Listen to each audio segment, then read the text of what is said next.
There's a lot of disinformation out there on the internet as far as what the birth certificate actually is. So we're going to break it down for you right now. Let's dispel a few myths here. Number one, the birth certificate has absolutely nothing whatsoever to do with the Vatican. There's a lot of Vatican conspiracy theories out there. I know Santos, he does that, and it's just a bunch of BS. First of all, the Vatican is only responsible for 1.5 billion people on this planet. However, there are 7 billion people on this planet. I myself I'm not an atheist, but I'm not religious either. The Vatican has no control over my life. So let's just get that straight right now. The Vatican has nothing whatsoever to do with the birth certificates. Another myth about birth certificates that's floating around on the internet is that it's worth millions and sometimes billions of dollars, and that you can cash it in anytime just by typing this CUSIP number into the New York Stock Exchange, blah, blah, blah. Again, BS. It doesn't work that way. That is not your money. That is their money. You cannot cash out your birth certificate. So get those pipe dreams out of your head and come back down to reality. What is the birth certificate?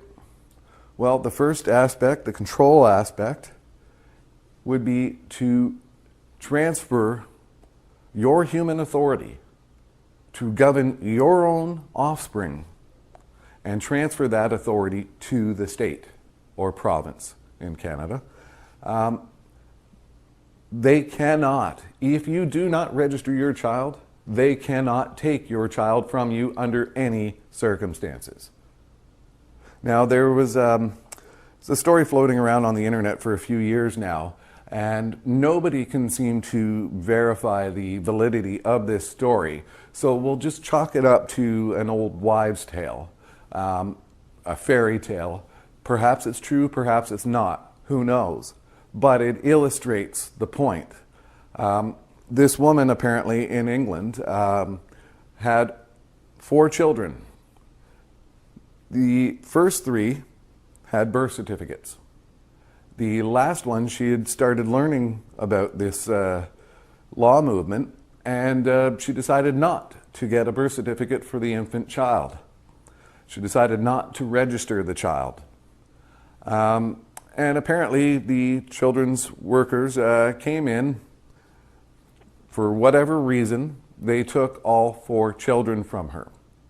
Now, the way that the story goes is that the next day, they brought back the infant child that didn't have a birth certificate, that wasn't registered. And apparently, according to the story, the child care worker said to the mother, "This one isn't ours," and promptly left. Now again, whether or not that story is true, I have no idea, but it illustrates the point. They cannot take your children if you don't voluntarily give them permission to by registering. Birth registration, the legislation for birth registration is different. It varies from state to state, from province to province, from country to country. The wording varies. But inevitably, you can come to the same conclusion no matter which one you're reading, from which state or from which province.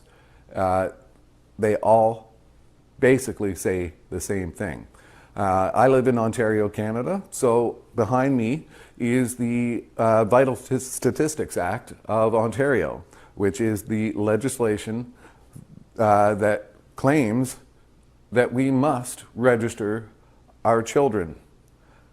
All right, so what I did was I sat down for 5 hours straight, looked at every single word, looked at the presumptions of every single word.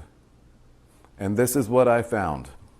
Now, number 8, notice of birth, this is what the professionals, the medical professionals, have to abide by. Each legally qualified medical practitioner, midwife, or nurse who attends the birth of a child in Ontario shall give notice of the birth to the Registrar General. So that's their legal duty as being a part of the medical field. They have to, as soon as the child is born, they shall give notice. In fact, I believe in Ontario they only have 24 hours in order to give that notice, because now with the internet and everything, everything's much faster. So they have a legal duty. And the word shall is defined as has a legal duty to. More broadly, is required to. This is the mandatory sense that the drafters typically intend and that courts typically uphold. Now let's jump ahead to Section 9. This is what the mother or father shall do. All right?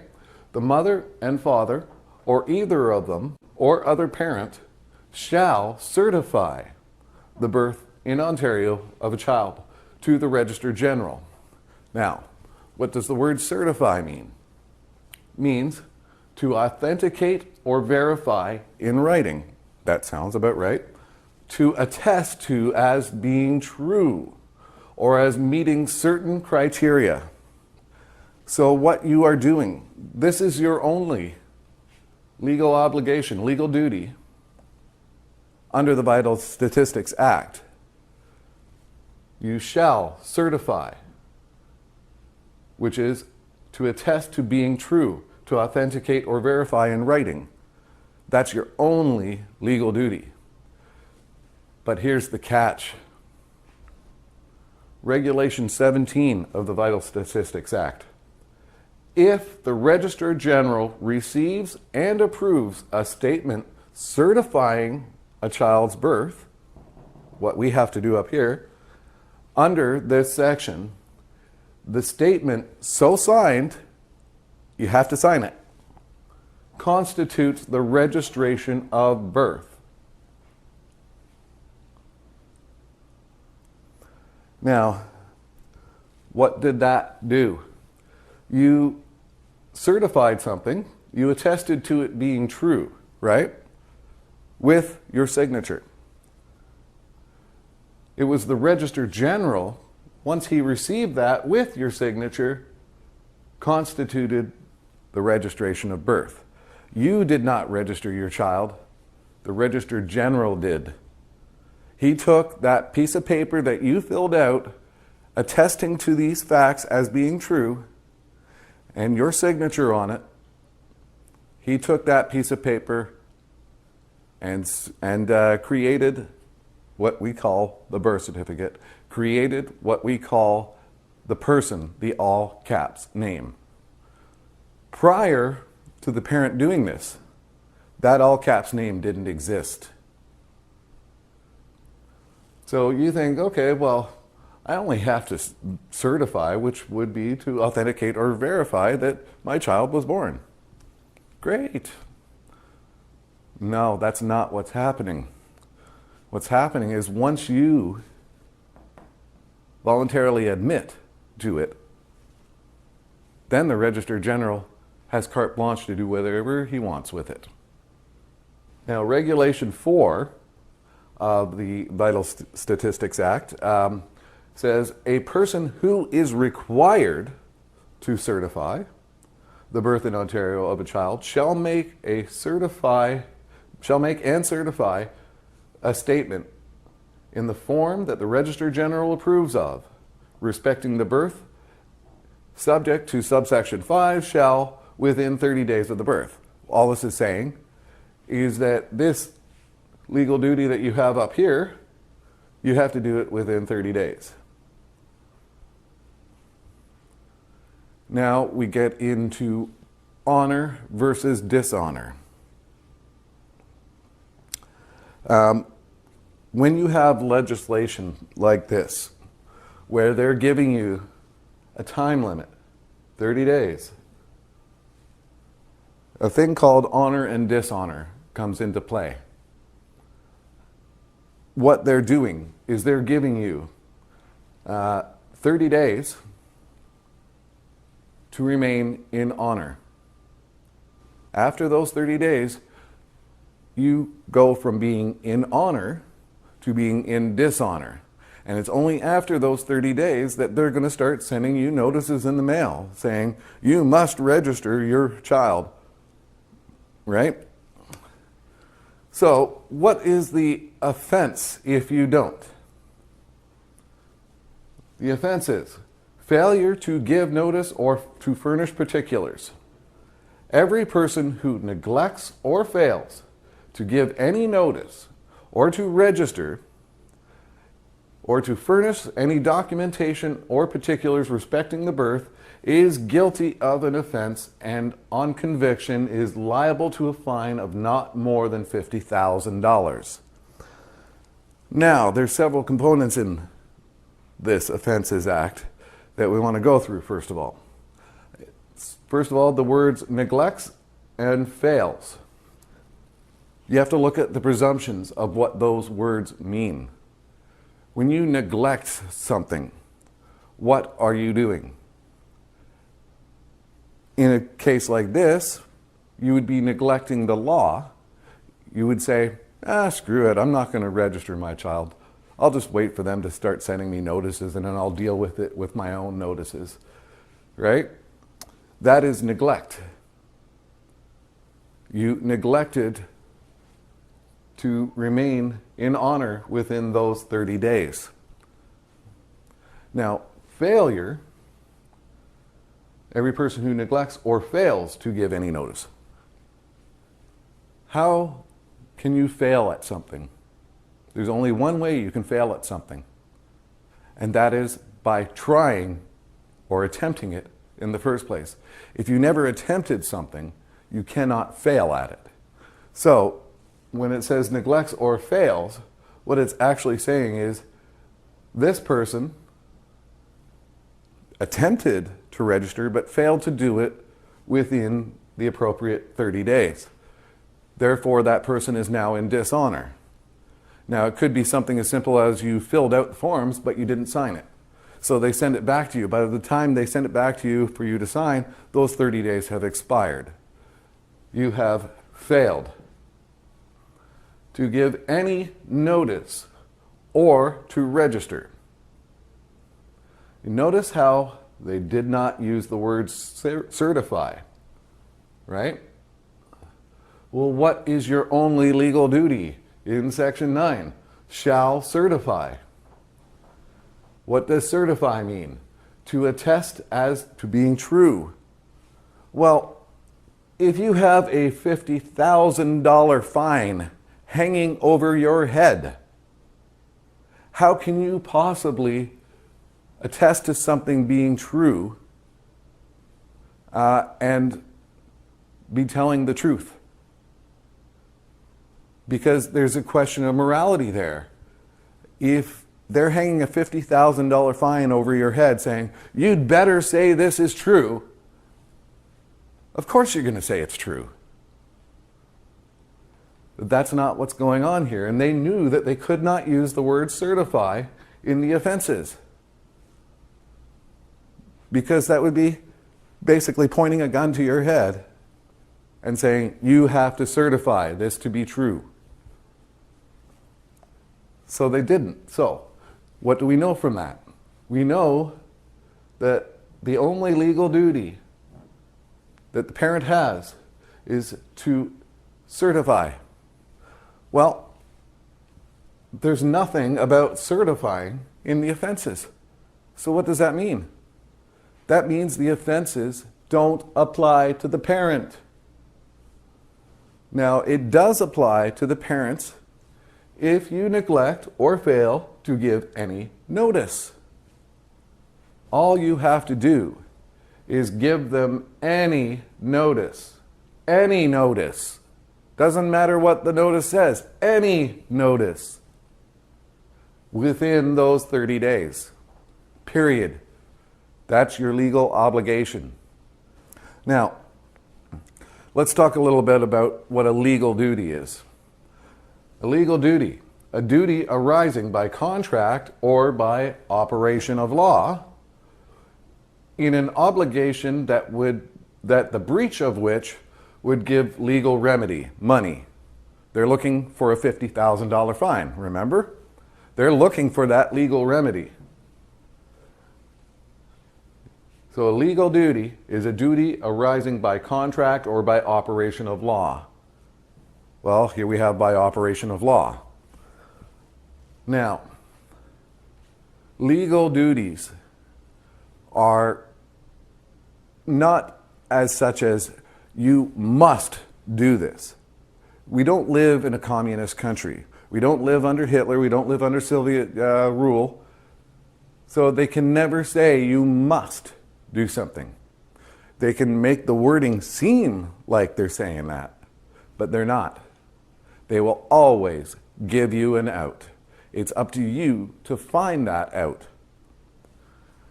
Now, with a legal duty, you can always discharge it. Discharge, what does that mean? Any method by which a legal duty is extinguished. Any method. Well, what's our method? Giving any notice within the 30 days. Plain and simple. So that's one side of what the birth certificate is for, is to gain control of the children. Physical control. So that if they claim, or even if a neighbor claims that you somehow abused the child, they can come and take that child away from you. They can't do that if you never volunteered for them to be able to do that in the first place. Now, the second part is financial. Once the child is registered and the birth certificate is issued, it is issued in the all capitalized name.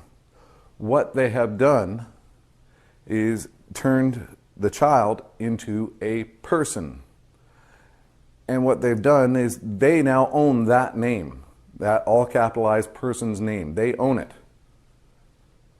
And when you own something, you can do whatever you want with it. Well, what they wanted to do with it is to be able to print a bond with that name on it and float it on international markets in order to get loans from other central banks around the world.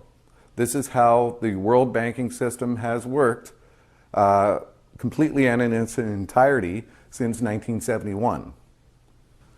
1971 is when all semblance of gold or silver-backed money completely disappeared from this planet. After 1971, you started to see the emergence of the G6, then the G7, then the G8, and now the G20, and now they're even talking about G30. Now they claim that those Gs are the leading industrialized nations of the planet. No. What those 30 nations are the leading central bank nations of the planet that are participating in this fraudulent money system. Now, as I said, in 1971, all gold and silver standards completely disappeared off this planet. So what do you back the money with now? Well, if you do a little bit of research, you'll find out that fiat currencies, and that's what all the money is today, is fiat currency. Fiat currencies are backed by only two supporting pillars. The first supporting pillar is the faith of the end user. So if the end user doesn't have faith in the money that they're using, that money can go down. The second supporting pillar is the prospect of future taxation of the population. I know that's a big sentence to take in. They're gambling on the future taxation of the population. How are they doing that? By issuing a bond in the name of the child's person, then floating it on international markets saying, let's say Canada had 3 million births this year. Let's just say, for instance. They go to the IMF, float it on the international market. Okay, Canada has had 3 million births this year. We believe those 3 million births are worth, let's say, 300 million in future tax revenue. Who wants to lend us $300 million right now? Which one of you central banks will lend that to us right now so that we can keep our economy going? That's what's going on. All right, so that's the second part of what the birth certificate is. It's number one, for physical control over your child, and number two, financial control over your child by the prospect of future taxation. And who, I might add, will they be taxing in the future? The child, the human being, or that all capitalized name that they created from the birth registration? They'll be taxing the all capitalized name, the person,